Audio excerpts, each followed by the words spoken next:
मैं घर जा रहा हूँ। तन्वी अपने फोन की रिकॉर्डिंग को एक बार फिर से चेक करती है। यामिनी की आवाज पूरी तरह से उसके फोन पर रिकॉर्ड हो गई है। अपने फोन को रखकर तन्वी अपने बैग से एक शीशा निकालती है। थप्पड़ से तन्वी का चेहरा बुरी तरह सूज गया था। तन्वी जैसे ही चेहरे पे पड़े थप्पड़ के निशान को अपने हाथ से छूती है, दर्द से उसकी सिसकियां निकल जाती हैं। तन्वी खुद को ऐसी हालत में देखकर उदास हो जाती है। शुरू से ही तन्वी को सब कुछ बर्दाश्त था सिवाय ज्यादती के। विद्युत का तन्वी के साथ खराब बर्ताव करना वो बर्दाश्त कर सकती थी, पर यामिनी का मैटर बिल्कुल अलग था। वो कुछ भी भूलने वालों में से नहीं थी। हो ना हो वो बहुत जल्द यामिनी से इस थप्पड़ का बदला जरूर लेगी। You just wait and see miss Yamini, Tanvi मन ही मन सोचती है और न्यूज एजेंसी जाने की बजाय टैक्सी लेकर विद्युत के घर पहुंच जाती है। तन्वी अपने चेहरे को अपने हाथों से ढक कर रखती है।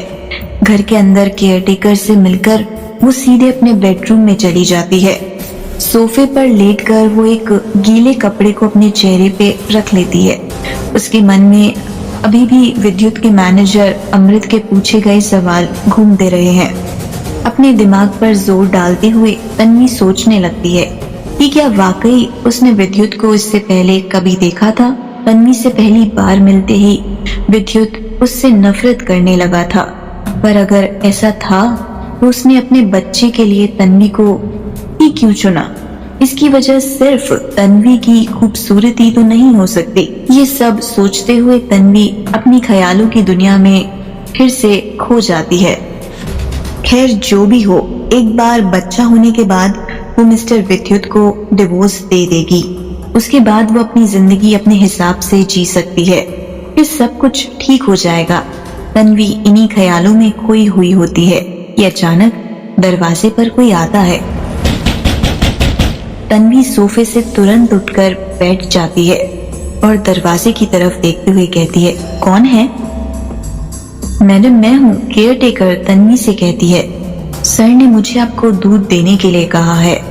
अपने चेहरे पर पड़े थप्पड़ के निशान को याद करके तन्वी हंसते हुए केयरटेकर से कहती है, इसकी कोई जरूरत नहीं, मुझे ज्यादा भूख नहीं है। ऐसा बोलते हुए उसके पेट में भूख की वजह से गड़गड़ाहट होने लगती है। उसने सुबह भी सिर्फ एक गिलास दूध ही पिया था। दोपहर के वक्त भी उसे लंच करने का मौका ही नहीं मिला। ऐसे में क्या उसे वाकई भूख नहीं लगी है? कुछ देर सोचते हुए तन्वी अपने चेहरे को ढककर दूसरी तरफ घुमाकर बैठ जाती है और केयरटेकर को अंदर आने के लिए कहती है। दरवाजा खोलकर केयरटेकर अंदर आ जाती है और दूध का गिलास तन्वी को दे देती है। तन्वी तुरंत दूध को पीने लगती है। अचानक उसे दूध का टेस्ट कुछ अजीब सा लगता है। सुबह के वक्त भी ऐसा हुआ था। हालांकि विद्युत के कहने पर केयरटेकर ने उसे दूध का गिलास दिया था।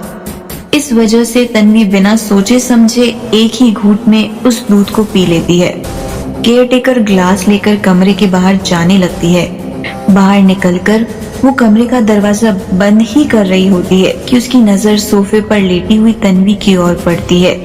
केयरटेकर उसके चेहरे को गौर से देखती है। क्या मैडम के चेहरे पर थप्पड़ के निशान थे? केयरटेकर मन ही मन ये बात सोचती हुई सीढ़ियों से नीचे चली जाती है। नीचे आकर वो फोन में एक नंबर डायल करती है। फोन रिसीव होते ही दूसरी तरफ से विद्युत की आवाज सुनाई देती है। क्या उसने दूध पी लिया? यस सर, केयरटेकर जवाब देती है।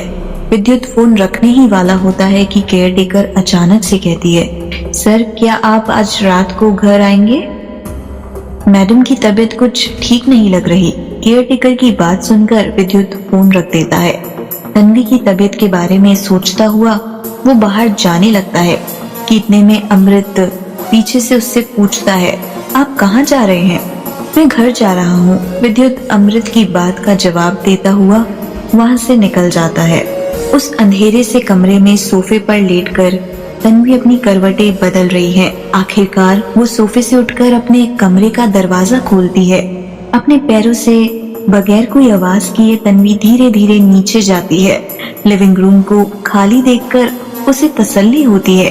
तन्वी फौरन किचन की तरफ भागती है और फ्रिज खोलकर उसमें से ब्रेड निकालकर खाने लगती है। इतने में उसे घर के बाहर किसी कार के आने की आवाज सुनाई देती है। घबराहट से वो बिल्कुल चौंक पड़ती है। उसके चेहरे पर परेशानी साफ नजर आने लगती है। क्या मिस्टर विद्युत वापस आ गए? तन्वी के मन में सेट पर हुई बात फिर से आ जाती है। नर्वस होकर वो फ्रिज को तेजी से बंद करते हुए अपने बेडरूम की तरफ जा ही रही होती है कि उसे लिविंग रूम में कोई आता हुआ नजर आता है। ये सोचकर तन्वी किचन में ही रुक जाती है और बाहर की तरफ देखने लगती है। सामने के दरवाजे से विद्युत अंदर आता है। उसके आते ही केयर टेकर उसके पास जाती है और उसे कहती है, सर आप वापस आ गए? विद्युत अपना कोट केयर टेकर को देकर उससे पूछता है, क्या हुआ उसे? दरअसल मैडम को केयर टेकर विद्युत की बात का जवाब दे ही रही होती है कि विद्युत गुस्से में बोल पड़ता है, उसे मैडम कहकर बुलाने की कोई जरूरत नहीं है। उसकी बातों से पूरा लिविंग रूम बिल्कुल शांत हो जाता है।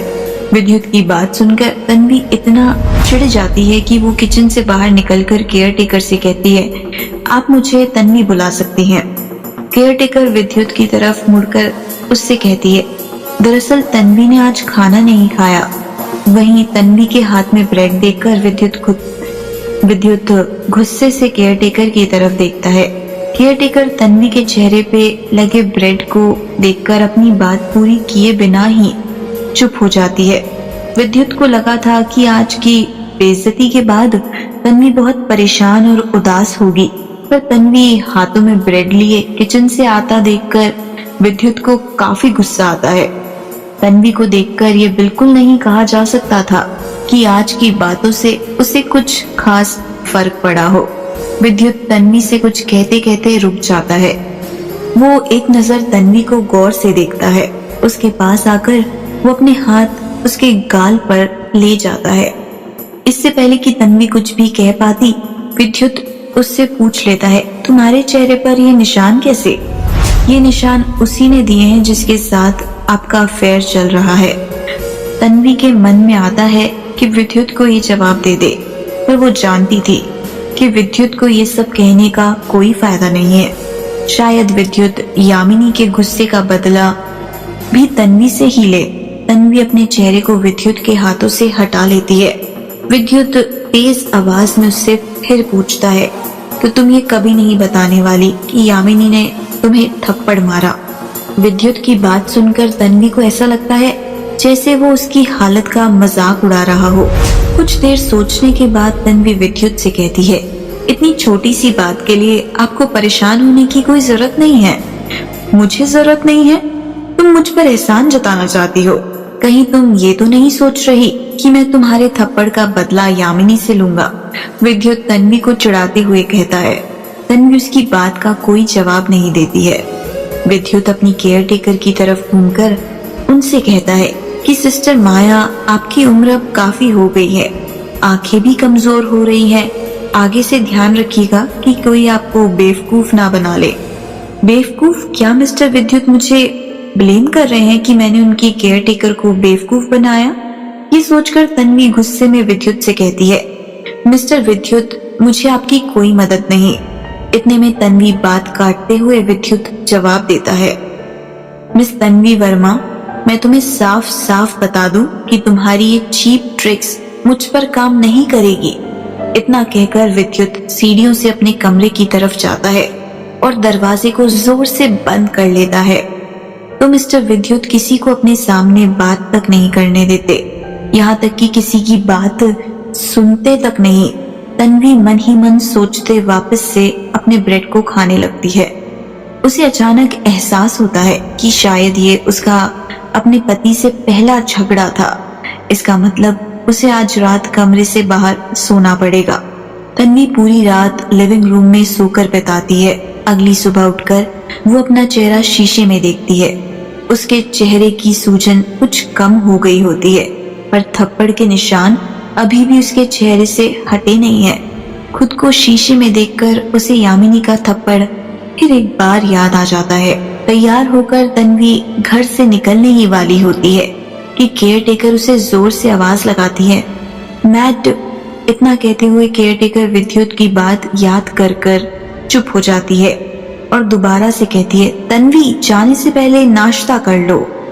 तन्वी को वाकई बहुत भूख लगी होती है। अपने फोन को सोफे के बगल रखकर वो नाश्ता करने चली जाती है। इतनी देर में विद्युत घर के बाहर से एक्सरसाइज करके अंदर आता है। टॉवल से अपने पसीने को पोंछते हुए वो तन्वी की तरफ बिना देखे सीधे अपने कमरे की तरफ चला जाता है। तन्वी की नजर विद्युत पर पड़ती है और न चाहते हुए भी वो उसे देखती रह जाती है। विद्युत के जाते ही तन्वी नाश्ता करके अपना बैग लेकर घर से बाहर जा ही रही होती है कि उसे कुछ याद आता है। पीछे घूमकर वो लिविंग रूम के टेबल पर रखा अपना फोन लेकर जल्दबाजी में अपने ऑफिस के लिए निकल पड़ती है। तन्वी के जाते ही एक सर्वेंट लिविंग रूम की सफाई करने के लिए वहां आती है। सोफे पर पड़े सेलफोन को देखकर वो उसे बगल के टेबल पर रख देती है।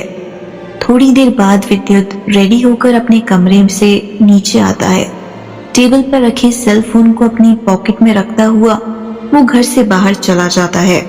घर के बाहर उसके मैनेजर और असिस्टेंट उसका इंतजार कर रहे होते हैं। गाड़ी के अंदर बैठते ही विद्युत का असिस्टेंट उससे कहता है, विद्युत सर, मैंने सिक्योरिटी ऑफिसर से ऑलरेडी बात कर ली है।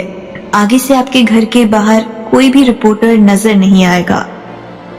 विद्युत उसकी बात को सुनता हुआ अपनी स्क्रिप्ट को कार के अंदर ही पढ़ने लगता है।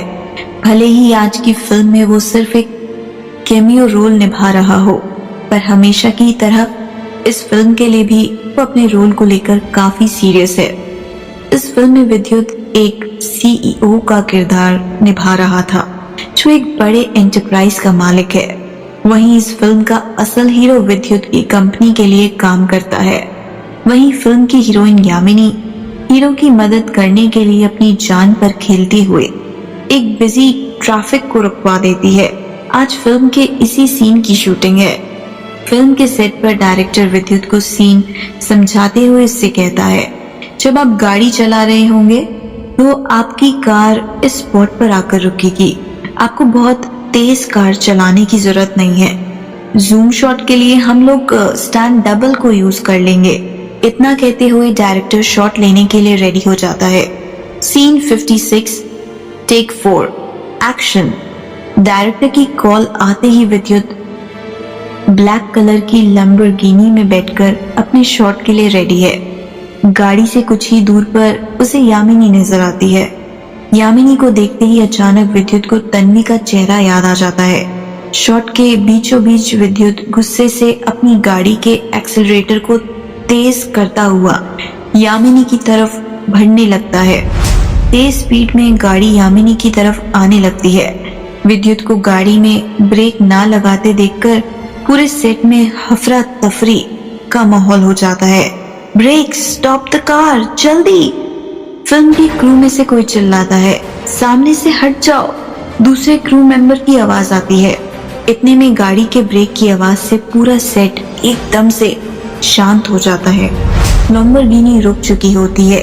वो गाड़ी यामिनी से कुछ इंच की दूरी पर आकर रुकती है। ये देखकर यामिनी के पैर डर से कांपने लगते हैं और वो बेजान होकर जमीन पर गिर पड़ती है। इतने में विद्युत गाड़ी से बाहर निकलकर आता है।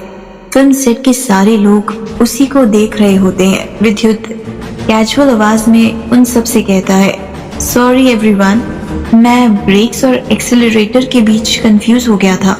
सेट में मौजूद सभी लोग विद्युत से कुछ नहीं कहते। फिल्म का डायरेक्टर भी विद्युत की तरफ देख रहा होता है। उसके अंदर भी विद्युत से कुछ कहने की हिम्मत नहीं है। आखिरकार वो फेक स्माइल लिए क्रू मेंबर से कहता है, जल्दी से मिस यामिनी को संभालो।